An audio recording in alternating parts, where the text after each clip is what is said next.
ladies and gentlemen, and welcome to Interesting Ideas for a Thursday.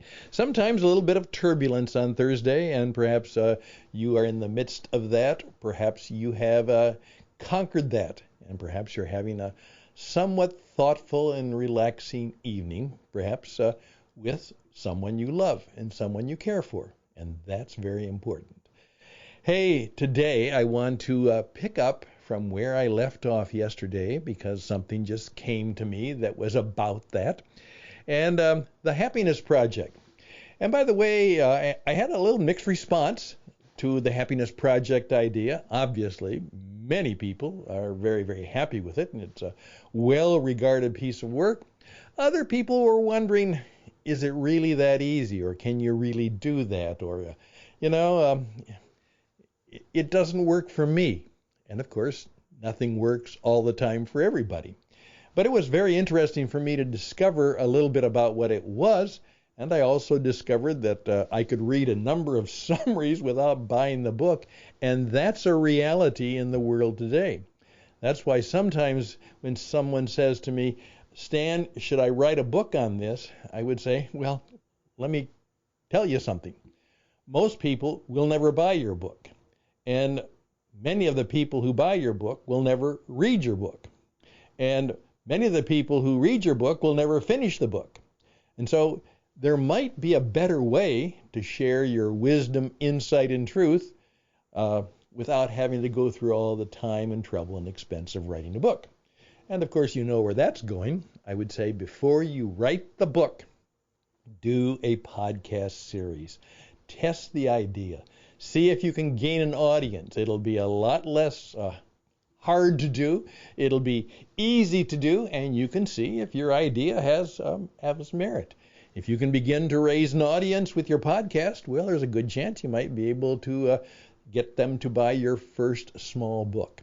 So think about that.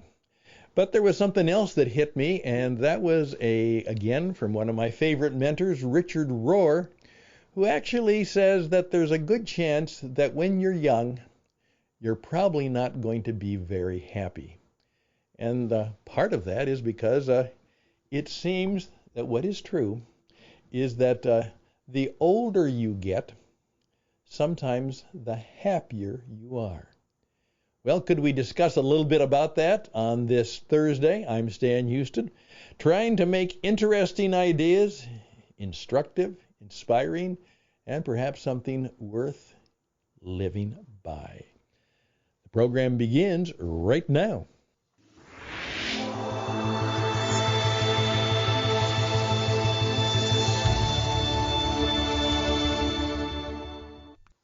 And I love to come across the little one-liners. And two Renaissance artists hit me today with something. Leonardo da Vinci simply says, "Who sows virtue reaps honor." Who sows virtue reaps honor. And by the way, one of the ways to be happy is to have your honor and to literally have other people who honor you. If people honor you and respect you and love you and care for you, you're likely to be much more happier. Okay.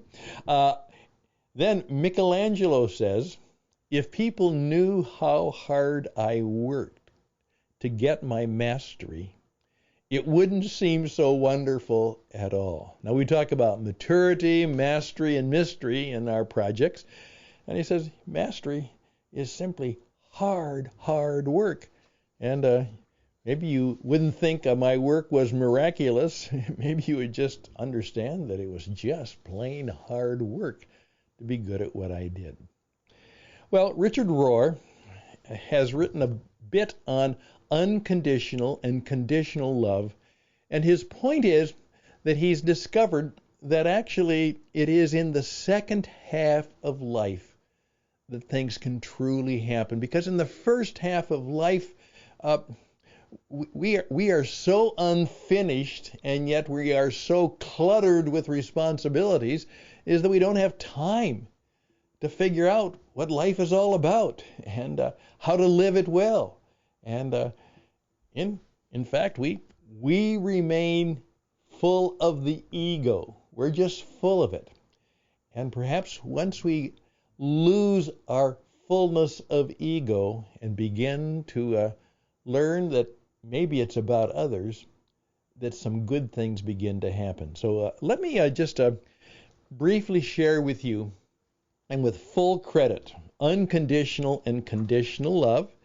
And of course, it is with all due credit to Pastor Richard Rohr for the Center for, Action and Contemplation. Check it out in Albuquerque, New Mexico. Here's what he said. The only happy people I've met are those who have found some way to serve. Such folks are not preoccupied with self-image, success, and power. Many of us began with traditional rules, discipline, and structure that created a kind of compression chamber, often based on exclusion. As we grow, the chamber becomes tight and oppressive, so we begin to practice what we call the sacred no. That is, against self-serving laws, traditions, and cultural practices that pose as the will of God. We're no longer willing to prop up the status quo and believe that that is all there is to life.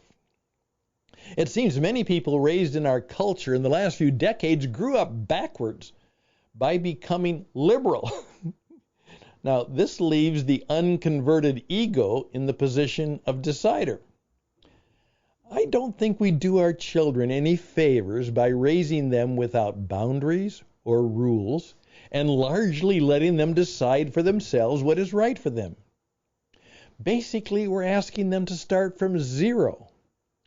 In an overreaction to the generation before them, parents and the church have been trying hard to love unconditionally. Now, I know this from doing it myself with the young people in the New Jerusalem community in my early years as a priest.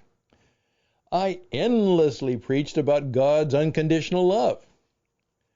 To be honest, although we drew thousands of young people, most did not take this very far in terms of deep and lasting transformation or service to the world. Of course, he believes that's what makes you happy. To borrow an idea from Erich Fromm's classic book, The Art of Living, I believe that the healthiest people and the happiest people are those who received from their two parents and early authority figures a combination of unconditional love and conditional love. This seems to be true of so many effective and influential people, like St. Francis, John Muir, Eleanor Roosevelt, and Mother Teresa.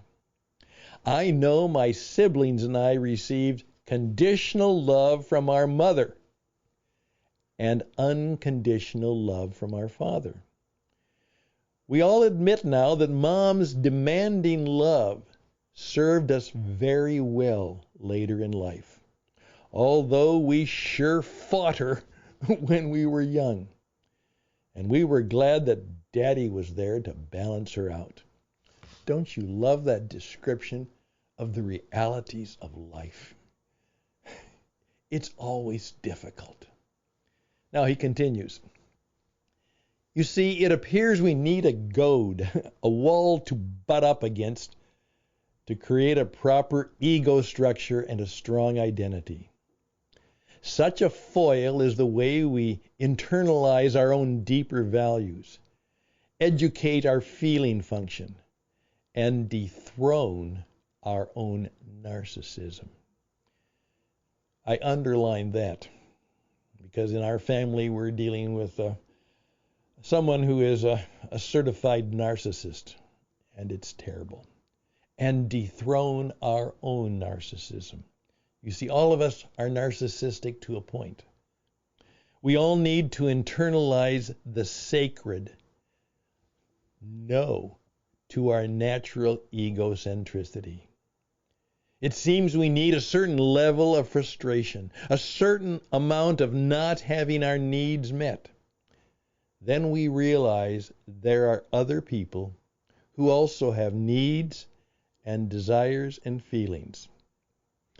As my mother told me, Dickie, your rights end at the end of your nose, and that's where somebody else's nose begins.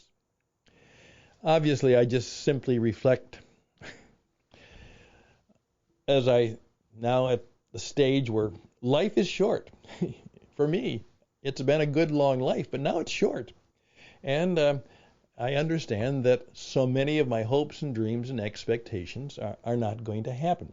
No, I'll never play second base for the Chicago Cubs. I learned that quite early, though, so that was good.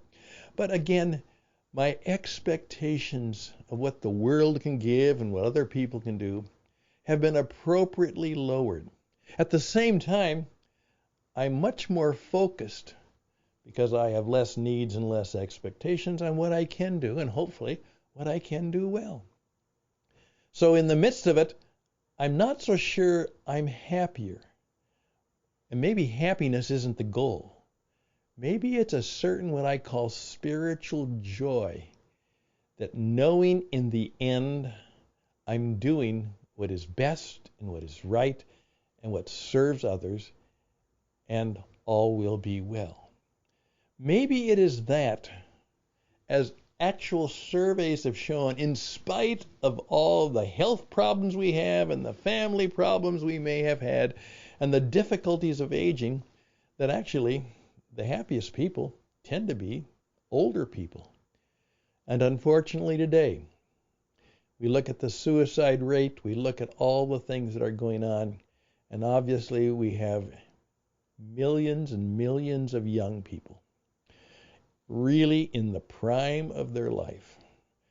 Already their lives are unmanageable and they are on self-destructive systems, and we certainly seek ways to rescue them before they destroy themselves.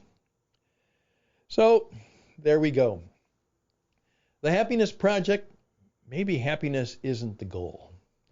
Maybe the goal is to have less of an opinion about your own happiness and perhaps a higher opinion of how you can serve others and help them be happy.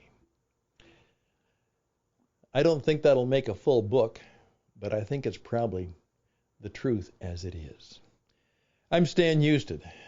Just some random radio thoughts, and they're a little bit rambling as well as random, but perhaps thanks to Richard Rohr and his more sophisticated way of viewing the world, and I encourage you to read that. Maybe you'll have a better idea of how in 23 you can actually find more than you expected in terms of happiness. We'll finish up.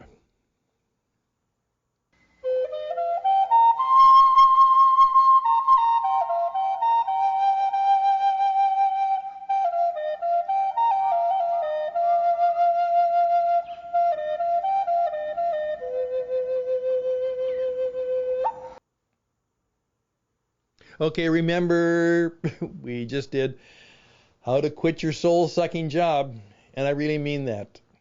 There are so many people.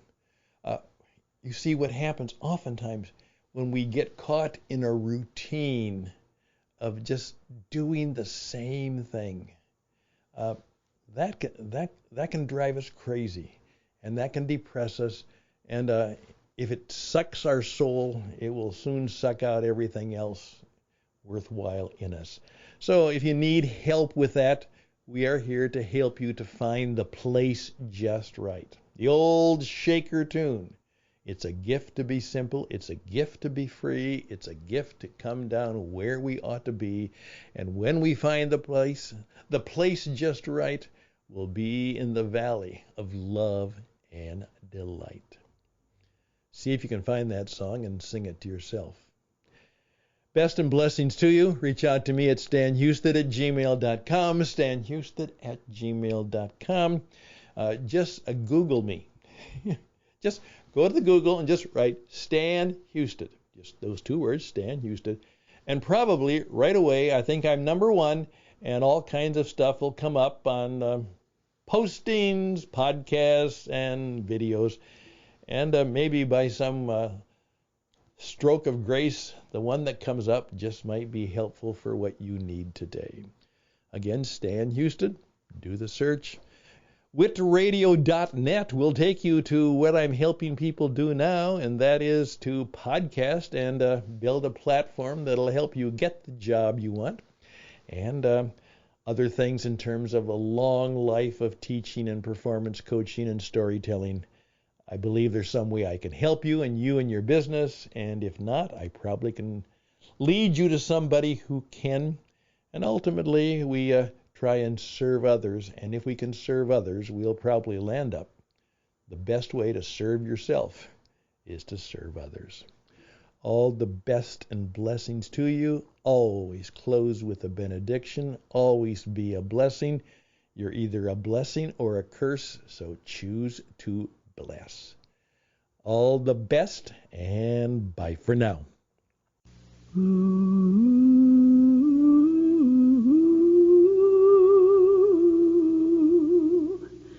'Tis a gift to be simple, 'tis a gift